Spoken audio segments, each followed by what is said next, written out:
Dante, ano ang detalye nitong gagawing proclamation bukas para sa mga nanalong senador? Magandang umaga, Ella. Matapos nga ang canvassing ng Certificates of Canvass o COCs kahapon ng National Board of Canvassers sa mga nakuhang boto ng tumakbong senador at party list, ayon kay Commission on Elections o COMELEC Chairman George Erwin Garcia, ipoproklama na nila bukas, Ella, ang lahat ng nanalong senador dito sa Manila Hotel. Ibig sabihin, sabay-sabay na ang proklamasyon ng 12 o pasok sa Magic 12. 10 hanggang 15, Ella, ang papayagan ng komisyon na entourage o kasama ng bawat isang winning senator.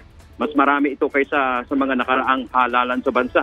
Batay sa official tally na inilabas ng NBOC, si incumbent Senator Bongo ang nanguna sa senatorial race na may mahigit 27 million votes. Sinundan ni Bam Aquino na may 20.9 million votes.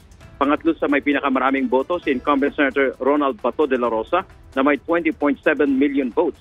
Pang-apat si Erwin Tulfo, sumunod si Kiko Pangilinan, Rodante Marcoleta, Ping Lacson, Tito Soto, Pia Cayetano, Camille Villar, Lito Lapid at pang-12 si incumbent Senator Amy Marcos. Samantala, Ella, dagdag pa ni Garcia, naghahanda na rin ngayon ang komisyon para sa unang Bangsamoro Parliamentary Elections na gaganapin sa October 13. Aprobado na ng Department of Budget and Management o DBM ang pondo para rito na aabot sa 2.7 billion pesos.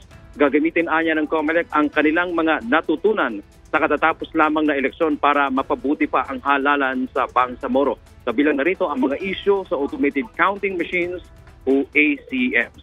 Ella, nasa 2.3 million ang mga botante dyan sa Bangsamoro na inaasahang boboto sa darating na Bangsamoro Parliamentary Election. Yan ang ating update mula dito sa Manila Hotel. Balik sa iyo, Ella. Maraming salamat, Dante Amento.